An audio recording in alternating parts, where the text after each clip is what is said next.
Hello friends, आज मैं आपके साथ पॉलिटिकल साइंस का एक और टॉपिक लेके आया हूँ। चैप्टर का नाम है political science meaning and definition and topic का नाम है differences between traditional and modern view of political science. जो ट्रेडिशनल व्यू है और मॉडर्न व्यू है पॉलिटिकल साइंस का, उसमें क्या डिफरेंस है वो डिस्कस करेंगे। अगर आपको लॉन्ग क्वेश्चन आएगा तो मैं आपको बताऊंगा किस तरीके से अटेम्प्ट करना है। शुरू करने से बता दूं कि इस चैप्टर के सारे लिंक्स आपको डिस्क्रिप्शन में मिल जाएंगे। तो सबसे पहले ट्रेडिशनल एंड मॉडर्न व्यू में अगर आपको डिफरेंशिएट या डिफरेंस का क्वेश्चन आता है तो आपने meaning and definition of both view points लिखने हैं। मतलब ट्रेडिशनल व्यू पॉइंट के हिसाब से पॉलिटिक्स या पॉलिटिकल साइंस क्या है और मॉडर्न व्यू के हिसाब से क्या है।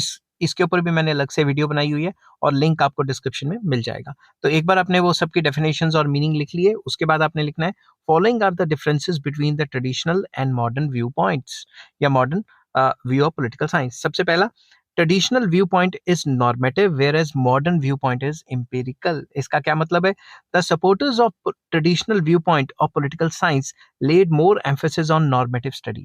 नॉर्मेटिव मतलब व्हाट ऑट टू बी, ये स्टडी करना, क्या होना चाहिए। नॉर्मेटिव स्टडी पे ज्यादा फोकस किया किसने? ट्रेडिशनल थिंकर्स ने या ट्रेडिशनल जो पॉलिटिकल साइंस के जो स्कॉलर्स थे, उन्होंने कहा कि नॉर्मेटिव साइंस या नॉर्मेटिव स्टडी पे फोकस करना चाहिए। नॉर्मेटिव मतलब what ought to be, suggestive के सजेशंस, ठीक है। Generally, the objective of different political scientists remained on the formulation of such principles which could help in making political environment better। तो जो traditional thinkers थे, उनका main focus रहा कि political जो साइंस की ऐसी स्टडी के अंदर ऐसे प्रिंसिपल्स डिस्कस किए जाएं जिससे कि जो पॉलिटिकल एनवायरनमेंट है वो पहले से बेटरमेंट हो जाए, पहले से बेटर हो जाए, ठीक है। दूसरी तरफ, on the other hand, the supporters of the modern view point are more empirical. वो एम्पिरिकल स्टडी करते हैं, ठीक है। They are more concern with the actualities than with the principles. वो प्रिंसिपल्स पे फोकस नहीं करते थे, वो एक्चुअल की स्टडी करते थे कि भाई अभी कैसा सिस्टम है, अभी ऐसा क्यों है, समझ के बात। In order to make the study of any situation, they lay emphasis on the study of actualities which take place in day to day life. अगर उन्होंने किसी भी चीज की स्टडी करनी है, किसी भी पॉलिटिक्स के कॉन्सेप्ट की स्टडी करनी है, तो वो इस चीज की स्टडी करते थे कि आज क्या है एक्चुअल सिचुएशन में, डे टू डे लाइफ में ये क्या है, ये कंसेप्ट, ठीक है। तो वो नॉर्मेटिव स्टडी करते थे और ये एम्पिरिकल स्टडी करते थे, ठीक है। ये तो था पहला पॉइंट।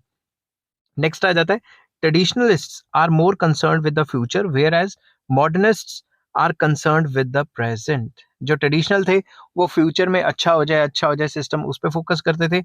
और जो मॉडर्निस्ट हैं वो प्रेजेंट की स्टडी पे ही फोकस करते थे। Traditionalist focused more on what the state ought to be, state को कैसा होना चाहिए। What the government ought to be, government कैसी होनी चाहिए। And which rights the citizens ought to get, citizens को कैसे राइट मिलने चाहिए। It does not mean that they were not concerned with the past and present. The point was that they laid more emphasis on the future। तो वो future पे ज्यादा focus रखते थे कि ऐसा होना चाहिए, फ्यूचर में ऐसा हो जाए, वैसा हो जाए। इसका मतलब ये नहीं कि पास्ट प्रेजेंट से डील नहीं करते थे, मगर फ्यूचर पे ज्यादा जोर देते थे। On the other hand, the supporters of modern view point are more concern with the present. Modernist जो थे वो आज की स्टडी पे ज्यादा फोकस करते थे और फ्यूचर की डिस्कशन और पास्ट की डिस्कशन कम करते थे। Next, traditional viewpoint is more concerned with formal structure of political institutions, whereas modern viewpoint is more concerned with their functions। ठीक है, जो ट्रेडिशनल है वो यही डिस्कस करते थे फॉर्मल स्ट्रक्चर क्या है, ठीक है। फॉर्मल स्ट्रक्चर कैसे पॉलिटिकल इंस्टीट्यूशंस के अंदर कैसे आ जाता है, क्या क्या इसके वो है। बट मॉडर्न व्यू कहते थे कि भाई ये काम क्या करते हैं, इससे फोकस होना चाहिए। The supporters of the traditional viewpoint laid more emphasis on formal organization of political institutions like state, government, etc., which was almost uniform in all the countries। जो ट्रेडिशनल थिंकर्स हैं वो ज्यादा एम्फेसिस देते थे formal organisations पे, जो political institutions के होते हैं, जैसे स्टेट हो गया, गवर्नमेंट हो गया, जो ज्यादातर हर एक कंट्री में होता ही होता है, ठीक है। But on the other hand, the supporters of the modern view point have lead emphasis on the actual working of these organizations and how these affect economic, social and religious aspect of the country's life। तो ज्यादातर देखा जाए तो जो supporters है modern view point के, वो ज्यादातर फोकस करते थे कि ये जो इंस्टीट्यूशंस हैं इनका काम क्या है, इनकी वर्किंग क्या है और ये कैसे इफेक्ट करते हैं सोशली, इकोनॉमिकली एंड रिलीजियसली, हमारी जो कंट्री है उसकी लाइफ को, लोगों की लाइफ को कैसे असर डालते हैं, वर्किंग के ऊपर ज्यादा फोकस था। नेक्स्ट आ जाता है, modern writers consider political science more an art than science. तो ये तो सिंपल है, वो आर्ट मानते थे कि ये स्किल है और वो कहते थे ये साइंस है, ठीक है।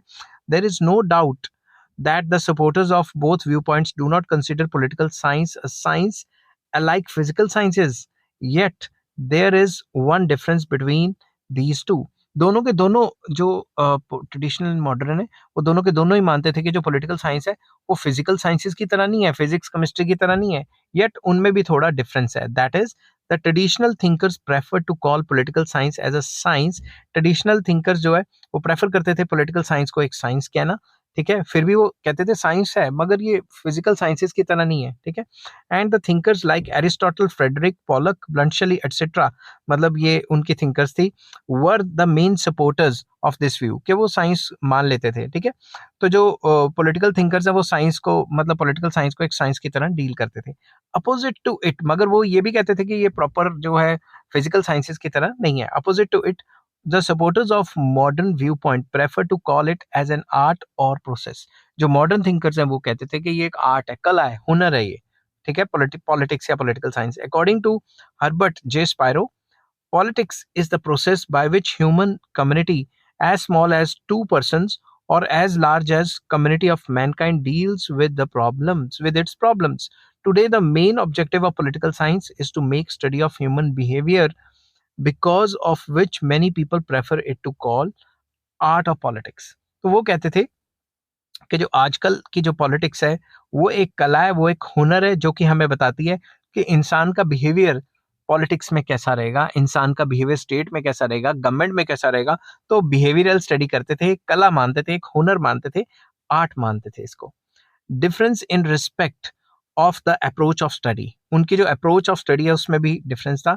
The supporters of traditional view point have laid emphasis on the use of philosophical approaches to the study of political science. वो फिलोसफिकल अप्रोचेस पे जो है ज्यादा फोकस करते थे कि पॉलिटिक्स की फिलोसफी क्या है उसकी स्टडी करनी चाहिए. Because of this reason many philosophers prefer to call it political philosophy. इस वजह से जो भी फिलोसफर्स थे उन्होंने पॉलिटिकल साइंस को पॉलिटिकल फिलोसफी भी कहना शुरू कर दिया था. Under philosophical methods emphasis is laid on building hypothesis for making the study. इस पे मेन फोकस रहता था कि नए नए हाइपोथेसिस और थ्योरीज लेके आई जाएं, उसी पे फोकस रहता था. Opposite to it, the supporters of modern view of political science have tried to make it a pure science, and for this they emphasized on the adoption of scientific methods. तो उनका main focus रहता था कि इसको pure science की तरह study करें, present की स्टडी करें और साइंटिफिक मेथड्स को फोकस करें. मोर ओवर वो ये भी कहते थे कि ये एक आर्ट है, ये एक हुनर है, ठीक है. According to them it will help to lay down correct guidelines for the future. वो कहते थे फ्यूचर के लिए काफी अच्छी गाइडलाइंस हो सकती हैं. Next, difference about the interdisciplinary study, मतलब बाकी सब्जेक्ट्स के साथ क्या रिलेशन है. The supporters of traditional view point have not accepted the importance of mutual relations among the various subjects, therefore they have ignored the emphasis on interdisciplinary study. जो traditional thinkers थे वो कहते थे कि जो पॉलिटिक्स है या पॉलिटिकल साइंस है उसके बीच में और बाकी सब्जेक्ट्स के बीच में कोई रिलेशनशिप नहीं है, मगर मॉडर्न व्यू पॉइंट कहते थे भाई है क्यों नहीं है. Opposite to it, the supporters of the modern viewpoint have accepted the concept of unity of knowledge. उन्होंने कहा था unity of knowledge होनी चाहिए और सारे सब्जेक्ट्स को मिल के स्टडी करें तो वो बेटर रहता है. therefore they have laid emphasis on interdisciplinary study. They are of the opinion that impartial and complete study of no subject can be made in isolation. Simple word में कोई भी एक सब्जेक्ट को आइसोलेशन में नहीं पढ़ सकते. इकोनॉमिक्स पॉलिटिकल साइंस को असर डालती है, पॉलिटिकल साइंस इकोनॉमिक्स को असर डालती है, हिस्ट्री भी असर डालती है एक दूसरे से, सोशियोलॉजी भी असर डालती है. तो एक सब्जेक्ट को अलग से नहीं पढ़ सकते, बाकी सारे सब्जेक्ट्स भी एक पर्टिकुलर मतलब जो पॉलिटिकल साइंस है उसको असर डालते हैं. नेक्स्ट आ जाता है difference in the terminology used. There is wide gap in terminology used by the supporters of traditional viewpoint and modern viewpoint. कैसे? The supporters of traditional viewpoint have made the study of state central to its subject matter, and they emphasized on walking the study of state past, present and future. वो जो traditional thinkers हैं उन्होंने जो state है उसकी study को काफ़ी ज़्यादा इंपॉर्टेंस दी है, स्टेट और गवर्नमेंट को, और उसको वो चलते हैं लेके कि प्रेजेंट ऐसा था, जो पास्ट ऐसा था, प्रेजेंट ऐसा था और ऐसे ही चलता रहा तो फ्यूचर कैसा होगा.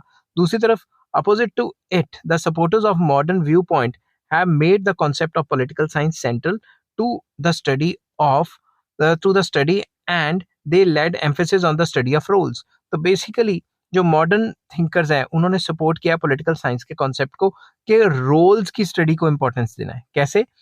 Besides this, they have included many new concepts like political culture, कि पॉलिटिकल कल्चर का क्या रोल है, पॉलिटिकल सोशलाइजेशन का क्या रोल है, पावर अथॉरिटी और इन्फ्लुएंस का क्या रोल है, इनपुट आउटपुट का क्या रोल है पॉलिटिकल साइंस के अंदर into the literature of political science. तो मतलब इन सारी चीज़ों के रोल पे फोकस किया, और दूसरी तरफ उन्होंने जो ट्रेडिशनल थिंकर से उन्होंने फोकस किया कि भाई सब्जेक्ट मैटर जो है स्टेट है या गवर्नमेंट है, स्टेट एंड गवर्नमेंट, उनकी स्टडी को ज़्यादा फोकस किया।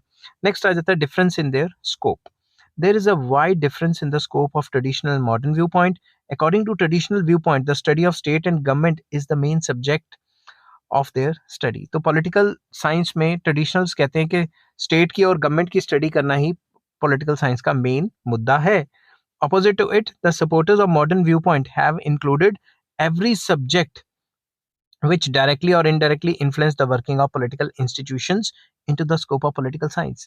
तो वो कहते थे वो सारे टॉपिक या वो सारे कॉन्सेप्ट्स पॉलिटिकल साइंस में आ जाते हैं जो डायरेक्टली या इनडायरेक्टली पॉलिटिक्स को असर डालते हैं या उससे रिलेटेड हैं. They have included the subjects like decision making process, politics of development, political modernization, etc. into the scope of political science. उन्होंने कई ऐसे सब्जेक्ट्स डाल दिए जो ट्रेडिशनल थिंकर्स ने नहीं डाले हुए थे. ठीक है, तो उसका स्कोप काफी वाइड हो गया. नेक्स्ट आ जाता है difference regarding the importance of values. Values भी दोनों की अलग अलग थी. कैसे? The supporters of traditional view point has given special importance to basic values and they make the study of various institutions on the basis of predetermined values and ideals. तो जो traditionalist थे वो वेरियस इंस्टीट्यूशंस की study करते थे और basic values की study करते थे कि हर एक कंट्री के पीछे जो सोसाइटी है उसकी वैल्यूज कैसी हैं, पॉलिटिकल वैल्यूज कैसी हैं और आइडियाज या आइडियल्स कैसे हैं, उस पर मेन फोकस करते थे. Besides this, along with the study of past and present of the state, they also make the study of future of the state. तो past, present, future तीनों की स्टडी करते थे. Opposite to it, the supporters of modern viewpoint want to make the study of political science completely value free, and they are of the opinion that it should be concerned with actualities and pure facts. तो जो traditionalist थे वो कहते थे values की study करो, value based study होनी चाहिए. मॉडर्निस्ट कहते थे जो एक्चुअल चीजें उनकी स्टडी कर रहे हो, वैल्यूज क्या थी क्या नहीं है उनकी स्टडी मत करो. Some of the modern thinkers want to completely exclude the values from the scope of political science and want to make its study completely secular and impartial. तो जो कई मॉडर्न थिंकर्स ये कहते हैं कि वैल्यू बेस्ड स्टडी होनी नहीं चाहिए, वैल्यू फ्री स्टडी होनी चाहिए, जो एक्चुअलिटीज हैं वो ज़्यादा दिखाई जाएं, बल्कि जो वैल्यूज हैं वो कम से कम दिखाई जाएं. कंक्लूजन क्या आता है भाई? कंक्लूजन ये है कि there is no doubt that there are vast differences between traditional and modern view point of political science, but in spite of this we cannot completely separate both these viewpoints. दोनों में फर्क है मगर हम दोनों को इकट्ठे पढ़ेंगे, अलग अलग करके नहीं पढ़ेंगे. The supporters of the traditional viewpoint have laid a solid foundation on which a beautiful structure was built by the supporters of the modern viewpoint, and the scope has widened to great extent.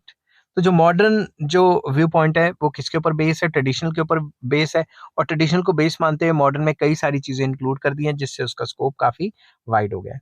I hope ये video आपको पसंद आई होगी. अगर पसंद आती है तो please like, share and subscribe. ये चैप्टर का लास्ट क्वेश्चन था. अगला चैप्टर भी मैं डिस्कस करूंगा जिसका लिंक आपको डिस्क्रिप्शन में मिल जाएगा पूरी की पूरी प्लेलिस्ट का. तो टेक केयर, बाय बाय.